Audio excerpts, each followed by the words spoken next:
Everyone, how you doing?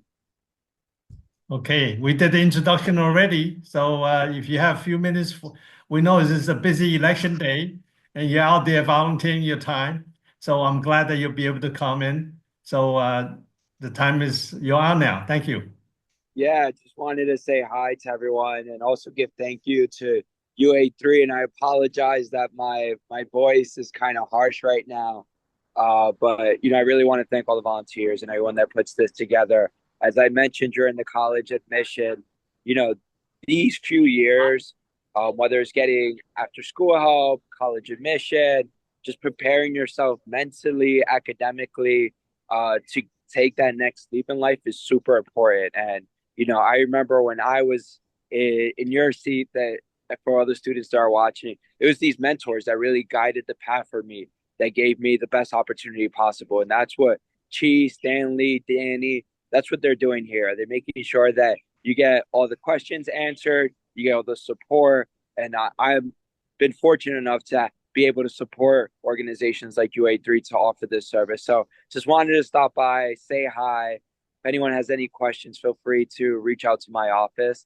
And really good luck and stay focused. This is an important moment in your life, but we all know that you can do it.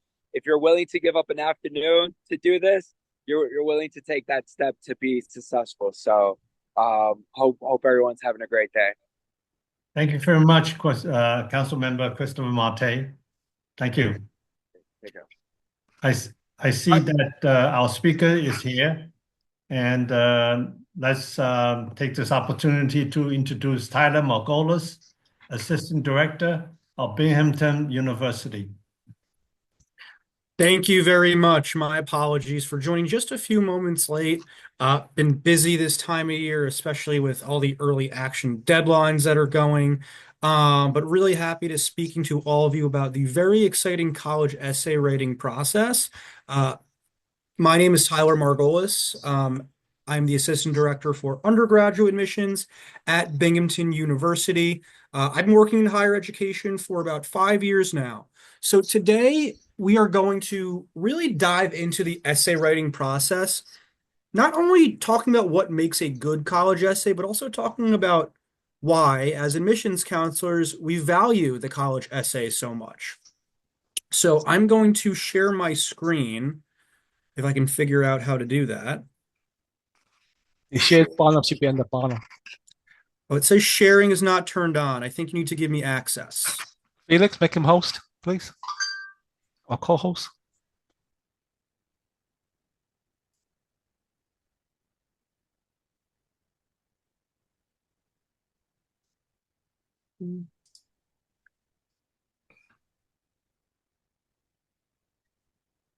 Can you guys see that okay? Yes, we got it. Thank you. 1 second.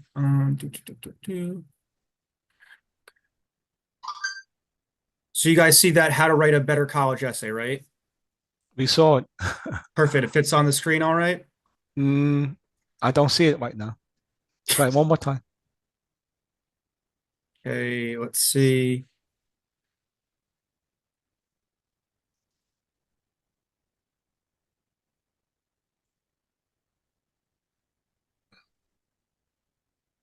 Okay, that's good. You can see it? Yes. Okay, fantastic. So today, how to write a better college essay. And as I mentioned, I'm from Binghamton University. This beautiful picture here, that's Binghamton University. Always happy to answer questions about Binghamton as well if you have any.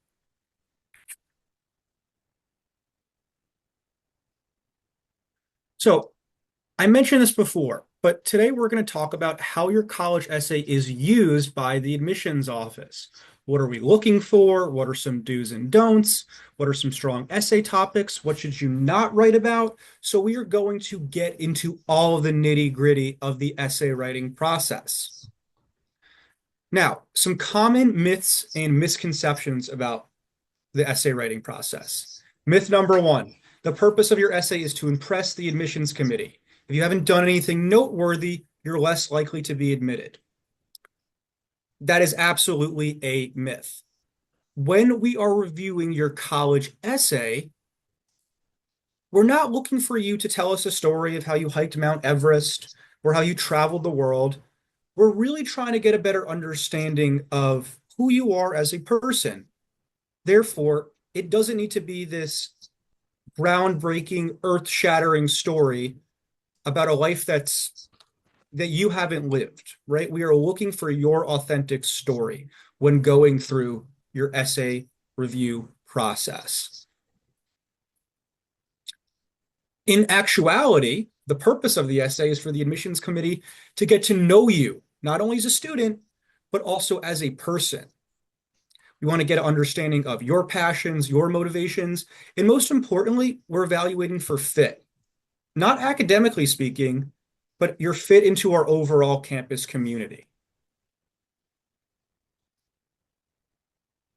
Myth number 2, perfect grammar, spelling, sentence structure are essential. A misspelled word could be the reason you're denied. That is a myth. The truth is that a vast majority of admission staff, like myself, did not major in English in college. We do look for repeated and obvious errors, but an obscure error here and there will not be a deciding factor in your application review process. We are focused on the content, your story that you are telling us. So once again, if you have one spelling mistake or one grammatical error in your college essay, do not think your chances of being admitted to college are 0. That is the farthest thing from the case. Now, we are still evaluating your quality of a writer, so you should write a coherent college essay, but we're much more focused on the actual content or structure of that college essay.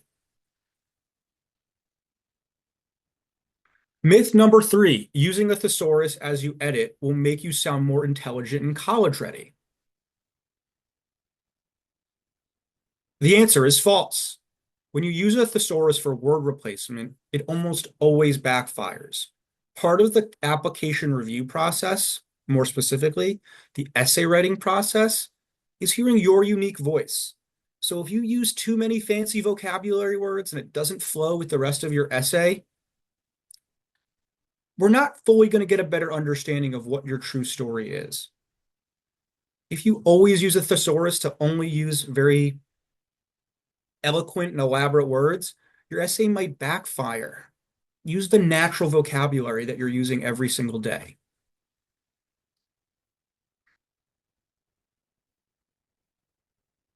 Now, on to the next topic, which is choosing your topic. Now, some topics you should probably avoid. Certain topics should likely be avoided when your essay. Sports. There's nothing inherently wrong with this topic, but it's massively overdone. It's nearly impossible to write about a new and interesting sports-related essay.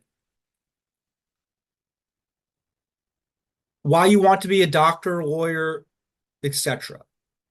Part of the problem here is the popularity of this essay choice. But the other issue is that many of those who enter pre-med or pre-law change their minds throughout college. So it's not really a metric we use for admissions. It can make sense to write an essay about why you want to be a nurse or engineer or any other major program we offer, but it's a missed opportunity if you're talking exclusively about a professional graduate program that you're applying for. Discovering a widely known problem. Many people write essays about a world issue that they're passionate about, and that's great, but be careful with how you explain it. Implying that other people weren't aware of the same problem can set the wrong tone. But more importantly, implying that you weren't aware of the problem can make you sound uninformed on an issue you're trying to sound passionate about.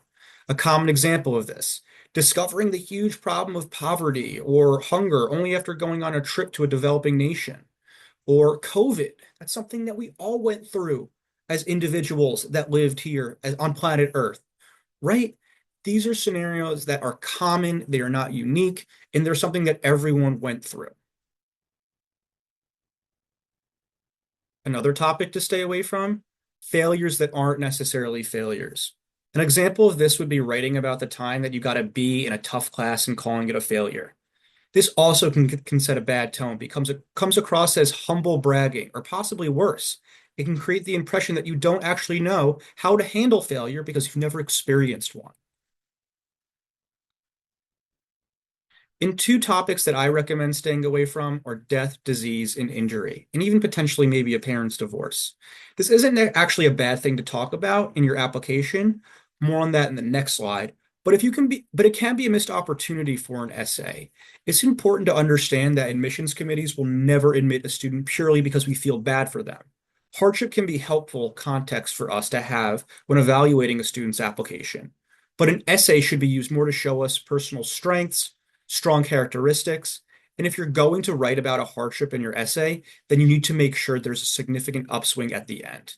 If there isn't that significant upswing, then it's better to talk about this in an additional information session. Just to talk a little bit more about that, when writing your college essay, if you are choosing to write about a hardship, we do want to learn about those areas of growth, right? So if you're going to talk about these topics, make sure that you're talking about a positive benefit you've learned from this experience, how you've grown. That's really how we're going to better understand how you're going to grow if you're a member of our Binghamton or campus community. And the last topic that I recommend avoiding is the meta essay. The meta essay is an essay written about the process of writing an essay. It's very hard to write an essay like this without coming across as either angry or bitter. And if you're frustrated about the concept of an application essay or just uninterested, your essay is about how you didn't know what to write about, so you wrote about the brainstorming process. Once again, we're not worrying about anything when you are writing that meta essay writing process. Now, when talking about adversity and hardship, some of the topics to avoid are still things that you want the admissions committee to know in order to evaluate your application in the right context.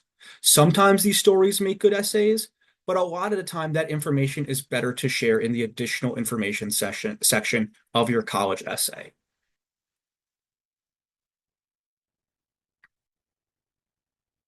How to choose a good essay topic. When you are going through the essay writing process, you are provided a series of prompts to write about. My biggest piece of advice is conduct a thorough brainstorming session where you're thinking about the different things that you impact your life or things that you have an interest in. Some of those questions that you could think about are, what is an issue in your community or the broader world that you're passionate about? Do you have a unique hobby or interest that motivates you?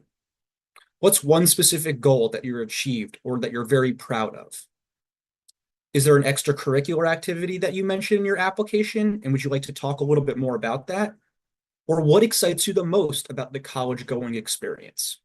Each of these questions provides a little bit more insight into who you are as a person. You're not regurgitating your transcript or your resume. You're providing in-depth answers to who you are, once again, not only as a person, but how you're going to contribute to our campus community.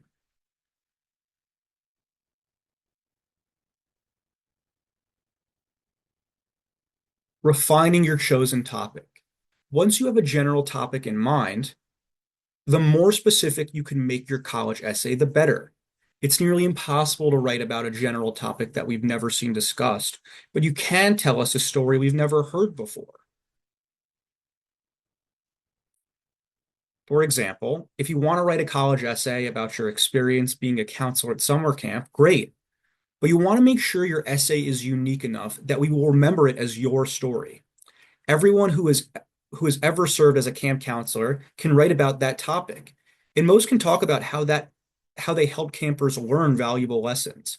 A few might write specifically about their experience helping students with a challenging course, but only you can tell us the specific story about two of your own campers and how you helped them learn to settle their differences.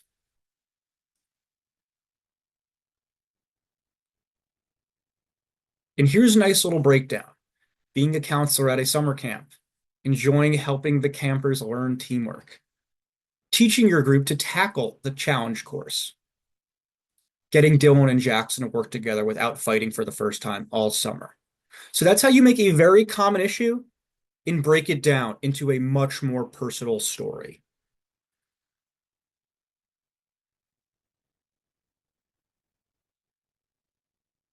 Understanding structure and your own writing style.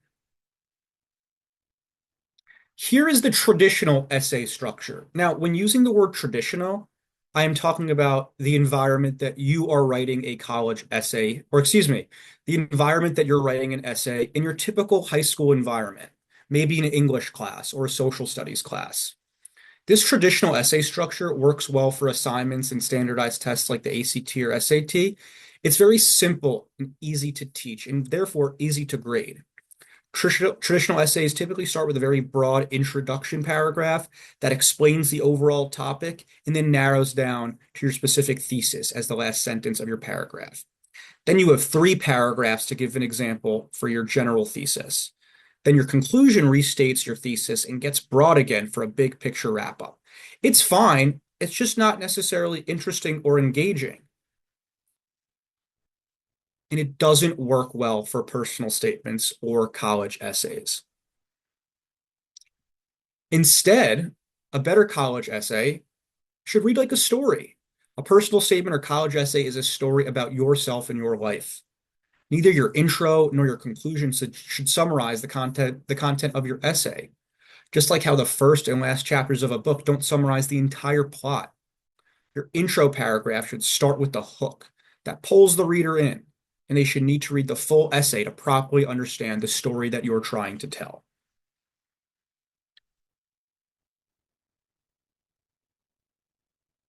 Now, what exactly is a hook? A hook can be the first sentence or the first paragraph of your essay. The intention of that hook, it's to capture the reader's attention. Hint at content without summarizing the entire purpose of your essay. And it also prevents the reader from skimming. Right? We are very focused on capturing the attention of the reader. In that situation, it's an admissions counselor like myself. A hook is a great way to captivate the attention of the person that is reading your essay.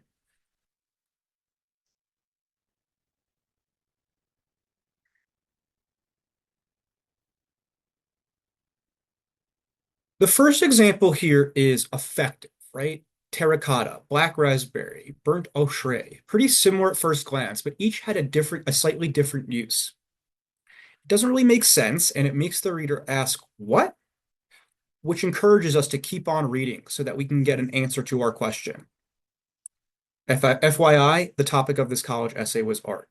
The student liked to draw with colored pencils and listing the names of different colors, all of which were similar red-brown shades, which is what all these different colors are. The second example is effective partially for the same reason. It makes the reader think, what are they talking about? But it's also a visual hook. It's short, and as a standalone sentence, it grabs the reader's attention and pulls them in that way. Example, this topic of this essay was that the applicant's sister used a series of plastic letters and note cards to communicate. If any piece of the last set was lost, it would become harder for her sister to communicate, which was obviously frustrating for her sister. So the applicant actually learned how to code so that she can create an app for her sister to use rather than having to keep track dozens of physical letters and words. This particular essay was both exceptionally well written, an impressive and noteworthy achievement for the applicant, but the second part of that is genuinely optional. Covered in sweat and dirt, Jackson laced his fingers together and nodded at Dylan to step up. You first, he said, and my jaw dropped to the ground. This third example is the easiest trick to use for a hook, and an example of in media res, which in Latin means in the middle of things. When you're writing your story in the traditional order, and then you simply take a sentence or two from that climax of your story and put it up front. You start in the middle to pull the reader in, and then you go back and set the scene and build up to the climactic moment in the story. I know that these topics may sound confusing at first, but I'm just trying to get the point across that these are ways that you pull a reader into your college essay. It doesn't need to be a complex problem. It doesn't need to be a life-changing solution. You're just trying to find ways to make your essay more engaging for the reader.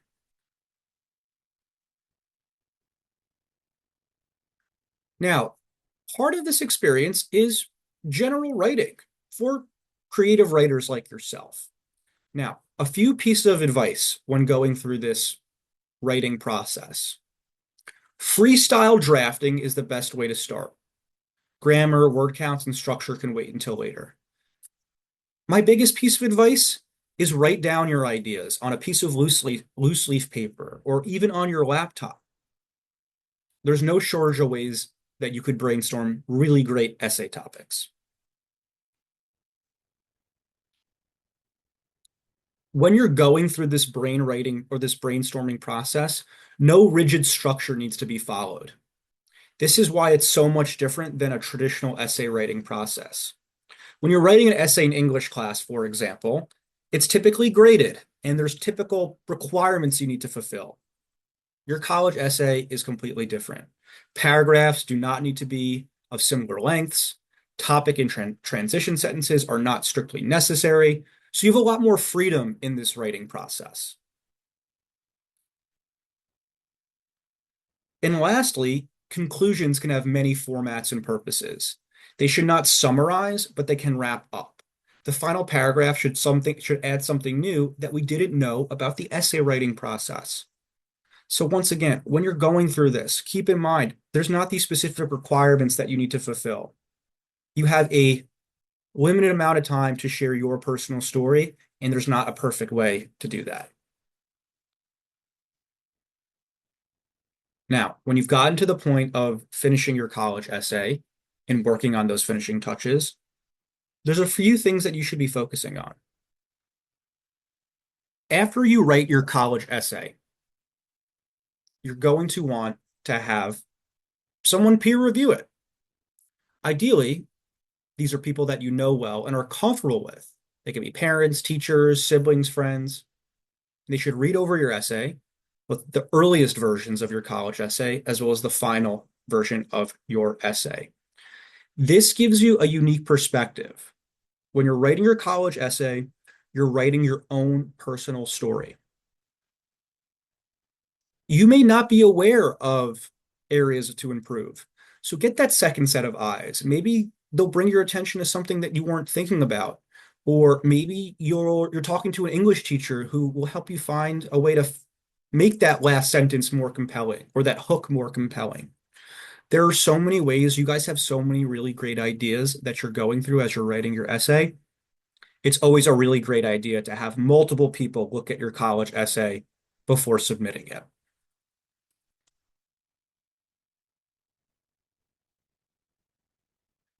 Now, what are some of the things that you should look for as you are reviewing your own college essay? In early drafts, it's really important to focus on the content and tone. Does the voice of this essay sound like yours? This also brings up a really great point. When talking about ChatGPT, for example. For those of you who are on this call, write this down, memorize it. Do not use ChatGPT to write your college essay. Admissions counselors like myself know what a high school student's voice sounds like. When you're writing that essay, you want to make sure it's authentic to who you are and authentic to your life experience. So make sure you're telling your story. Make sure ChatGPT isn't telling that story for you. Is the story being told specific? And is it unique to you? Could anyone have written the essay, or is it distinctly yours? Everyone on this call lives a different story every single day of their life. Yes, we go through similar life experiences. We take the bus to school. We spend time with our families. We play sports. But the way we view these very common things can be extremely unique from student to student. That's why I always reiterate, you don't need to write an essay about a jet-setting lifestyle or being inventing the first lithium-ion battery. But the way you view very normal everyday things can be unique. My biggest example of this, especially for anyone that's from New York City on this call, is the way that you commute to school. The way that you commute to school, while it's something that everyone goes through, maybe you view it a little bit differently. Maybe it's taught you time management, right? Maybe you live in Brooklyn, but you commute to school in the Bronx, for example. Maybe it taught you perseverance, for example. Or maybe it taught you how to interact with different people when you're on a packed subway, right? This is a very normal life experience that everyone goes through, but you may view it in a very different way. When someone else reads your college essay, what are their biggest takeaways? Are they what you intended? So here's a situation where you write your college essay, you have another person review your college essay. You want to hear what they have to say about it. When they're providing that response to you, does that fill the objective of what you were trying to accomplish?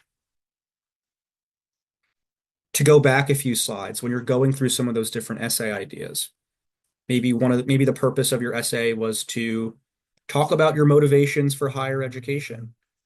Well, after your friend or teacher reads your college essay, they should be reiterating your passions for going to college, for example. So once again, make sure you have a clear purpose in mind. And after you have your friend or teacher read that college essay, make sure they're sharing with you your intended purpose. And if they don't, that's completely okay. That'll allow you to go through the editing process and maybe add some ideas that will enhance the story that you're trying to tell. In the final draft of your college essay, focus on grammar and structure. Check for obvious typos and misspelled words. Look for run-on sentences or things that don't flow well. And cut out unnecessary words or sentences, even if you're already within the word limit. The typical word limit for a college essay is around 500 words. It's completely okay to cut unnecessary words. You want to be direct, you want to be precise, and you want to get your message across.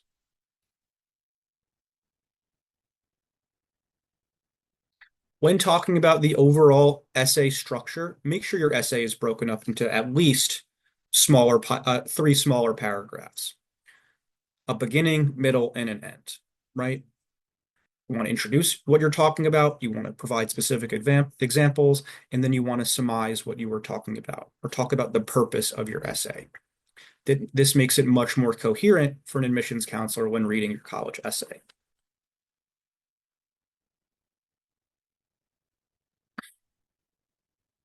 Now, if you aren't fortunate enough to have someone else to read your college essay, you do have a few options. You can run your essay through a free editing software like Grammarly.com. That'll point out any spelling mistakes or grammatical errors. Now, remember, even though technology can be great, robots can be wrong. A person should always proofread your final essay. If it's you, you can improve your self-editing skills by, first off, reading line by line using a bookmark, or even reading in the dark with a flashlight. That really has you hyper-focus on your different essay writing topics. Now, the last slide that I want to present are a few final thoughts. My biggest piece of advice: take a breath, and then take another one.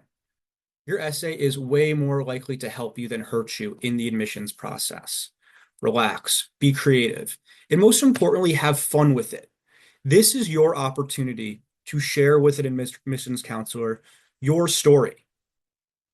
It's your opportunity to talk about something that you're passionate about, things that motivate you, while you're pursuing higher education.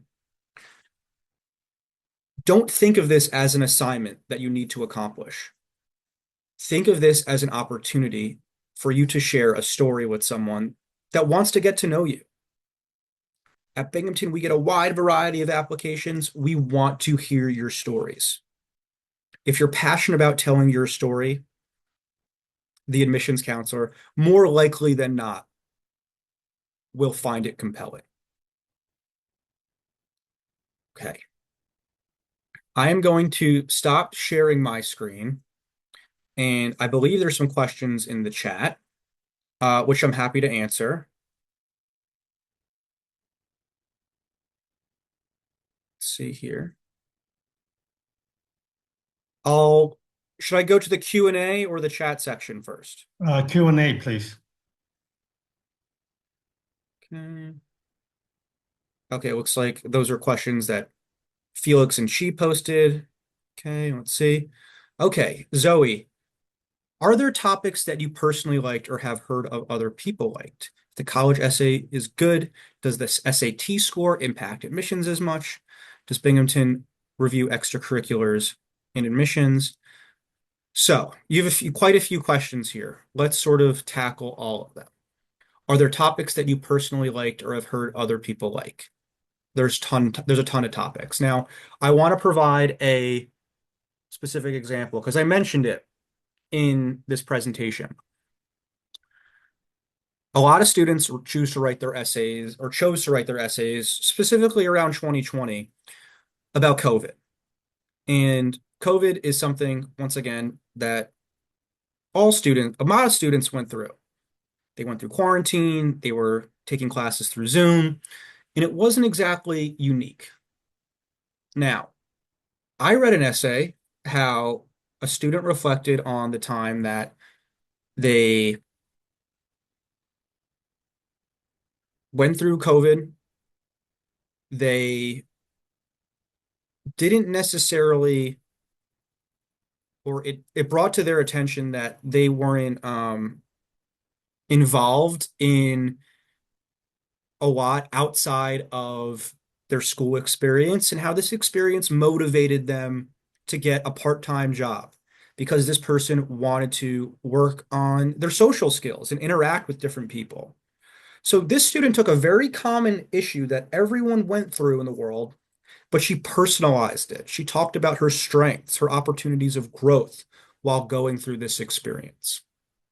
Now, the second part of your question, if the college essay is good, does the SAT score impact admissions as much?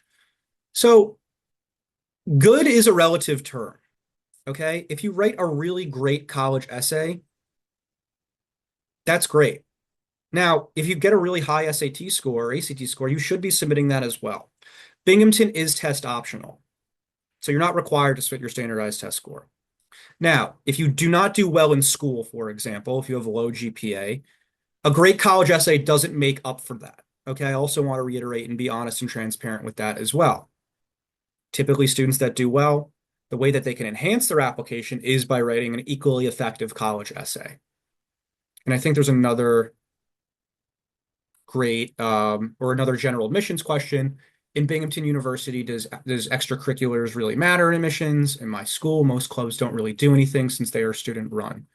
Well, extracurriculars certainly do matter. We're absolutely looking at them, but there's not a certain number of extracurriculars we're looking for. If they're student run, we want to see that you're part of these extracurricular clubs. So maybe you held a leadership role in one of your student clubs or activities on campus. We're really looking for impact, just like the college essay. We're looking for how you're going to serve our campus community.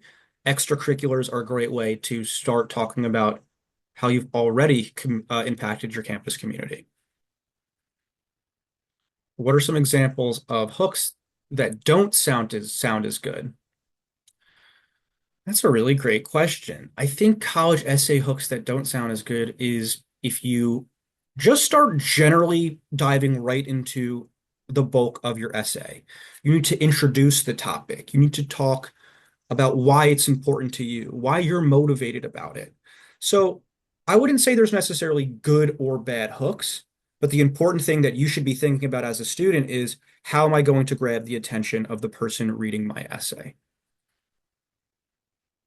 Okay, some of these questions were covered in the application, so I'm going to look for ones that are a little bit more unique, I would say.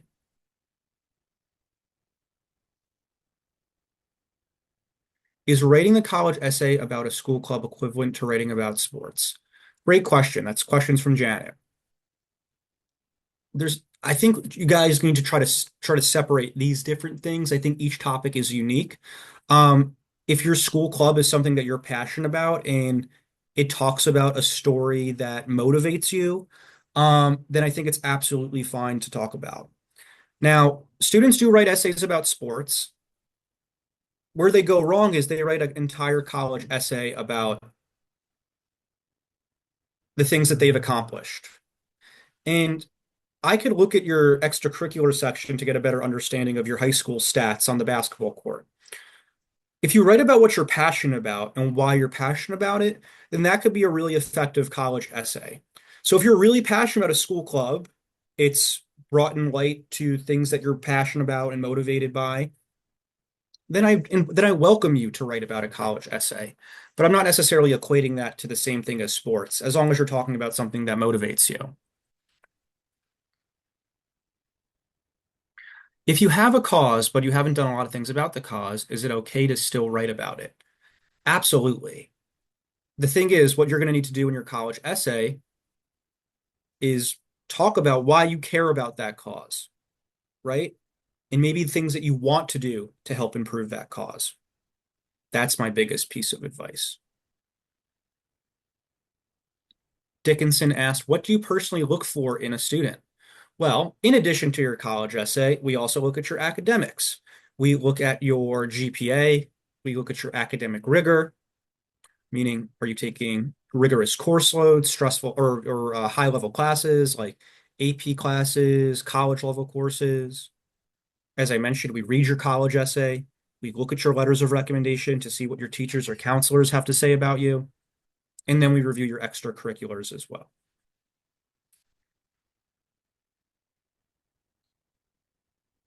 Last question I have is, does going SAT optional hurt your application? It entirely depends. Binghamton's average ACT score is between a 29 to 33. An average SAT score is between a 1300 to 1450.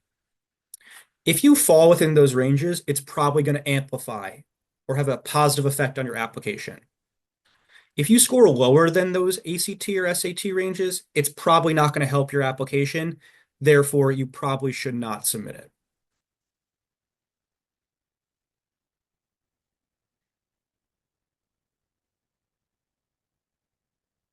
Any other questions? Okay, we have one raised hand. Sure. Richard, can you unmute yourself?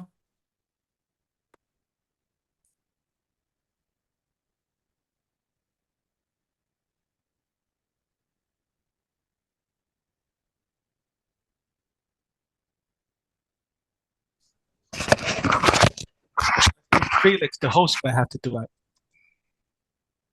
He's talking permitted. I already gave him permission. He just has to mute himself. I think he raised his hand by mistake. He chatting. Okay, no problem. Any other questions? You can raise your hand. We'll give you the permission to talk. I see another question in the Q&A. How important is the counselor letter? Counselor does not know me. It's hard to have a relationship with my counselor. So we require a letter from either a counselor or your teacher. So if you don't have a relationship with your counselor, I recommend reaching out to a teacher that you have a good relationship with. You guys are in school 5 days a week. Hopefully at this point you have a relationship with one of your teachers that can talk about your strengths and your contributions to your class community.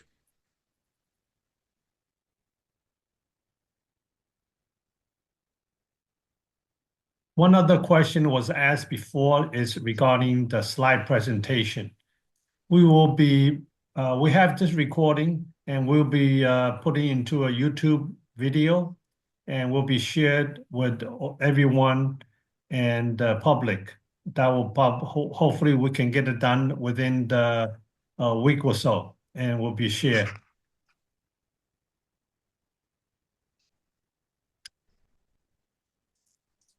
Any I other? believe all these high school seniors, no questions.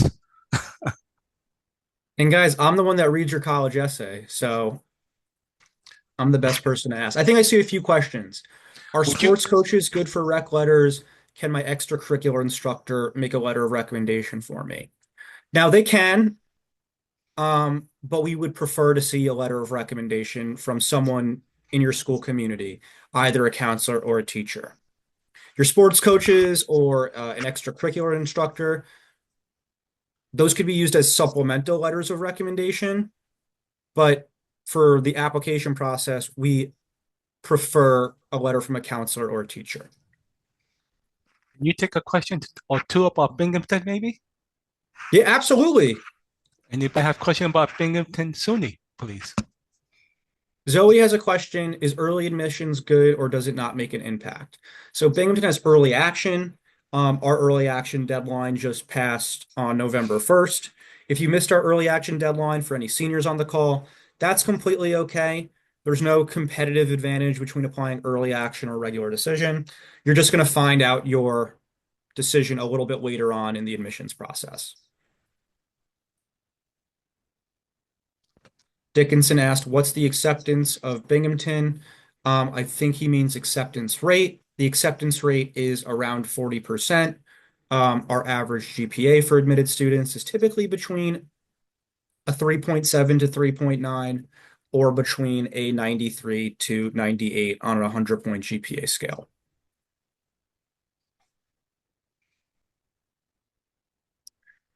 Are our junior teachers recommended the most for letters of recommendation? That's a great question. It certainly can be, because when you apply to college, it's typically the very beginning of your senior year. So your junior teachers may be able to speak most strongly about your academic background and your academic performance. So maybe you have that teacher again for your senior year. But regardless, whether they were your teacher junior year or your sophomore year or your freshman year, you want to make sure it's someone that can speak to your strengths as a student.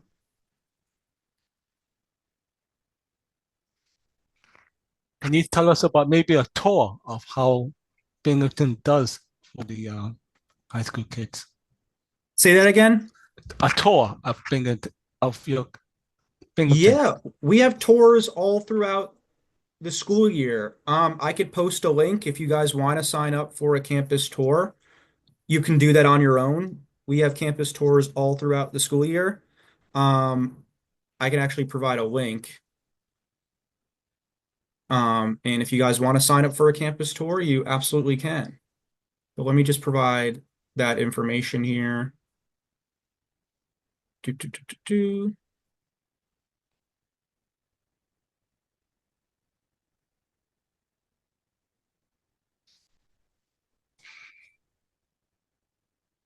See. I don't know. Is there a chat section here? Yes, there is. I'm putting it in the chat section. This is a link to our sign up page if you want. Oh, looks like I didn't send it to everyone. Let's see. Okay. Oh, I don't know if I'm able to send it to everyone. Okay, send it to Felix, and he'll take care of it to everybody. Great. He has that. Perfect.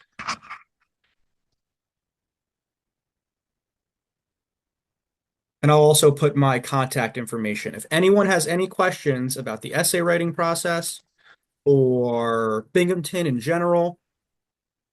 Oh, I also send it to you, Felix. You could feel free to pass it along to your students.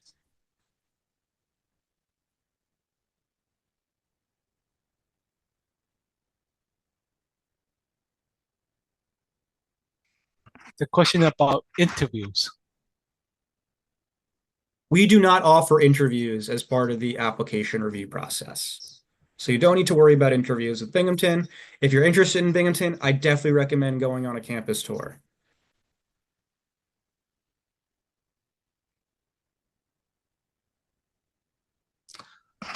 The one thing I'm going to talk about as being a parent of a high school kid, my daughter, my middle one, went to Stuyvesant, and it was very surprising that more than 20% of the Stuyvesant kids went to Binghamton during her time. That was very surprising. It shows how strong the school is. Yeah, so we're the #1 public university in New York. We're a public Ivy League school.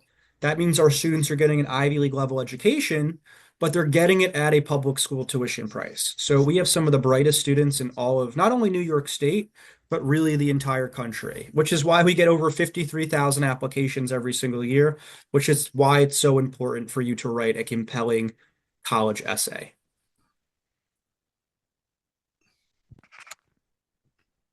Does the beginning of senior year get seen as part of your transcript? So when you submit your application, you typically don't have your senior year grades yet, but we look at the classes that you're taking.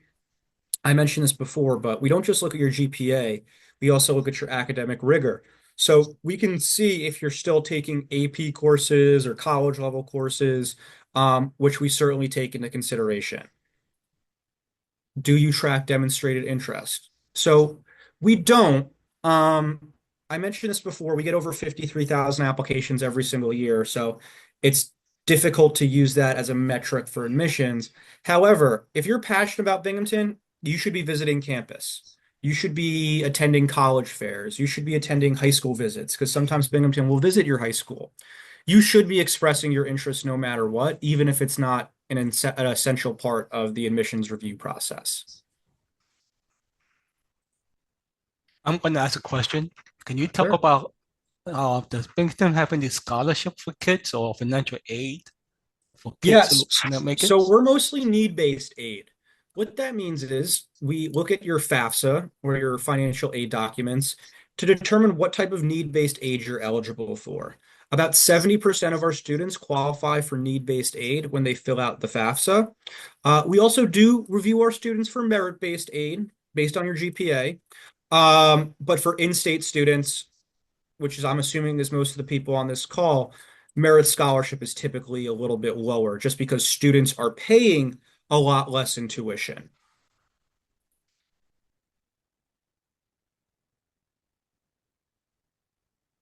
Zoe asked, does it look better to be in a club for all 4 years or go to multiple clubs for only a short period of time? Does the clubs in the school you join matter? So the specific clubs you join do not matter. It's the impact that you're having in those clubs.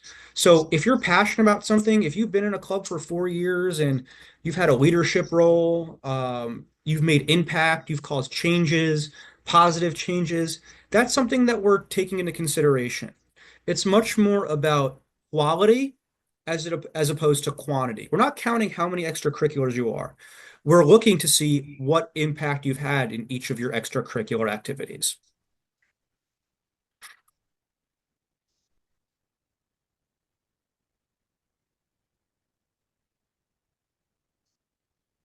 In general, why would students pick Binghamton rather than other public colleges? Well, there's a wide variety of reasons. We are the #1 public university, and we are a public Ivy League school. So you're getting an Ivy League level education, the type of academics you're getting, the type of internship opportunities, the type of professors you're interacting with every single day, but you're getting it at a public school tuition price. Our 4-year graduation rate is 74%. Our job placement rate is 83%. Students that graduate from Binghamton make $15,000 higher than the national average. So you're not only getting a really amazing academic experience for an affordable tuition price, you're also getting some really incredible opportunities once you graduate from Binghamton. A Binghamton University degree really does go a long way. As someone who couldn't get into AP junior year, senior year, I happen to get into AP, would that AP? Yes, absolutely. Yes, your AP classes are noticed when you take them your senior year. We understand that some high schools are limited with the number of APs that they offer. That's something that you may want to let us know in your additional information session on your common application. Going back to APs, what AP scores do you accept? We typically accept AP scores of 3 and above. It does depend on the class, but generally speaking, we accept scores of 3 and above, and we accept up to 32 AP credits that you could transfer over for college credit at Binghamton.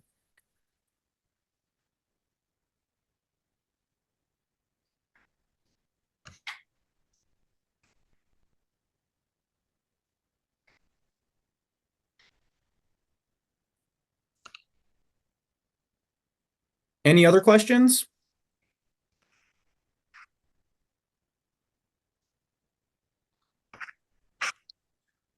All right, if Well, there are no, I was going to say, well, in that case, thank you, Chi.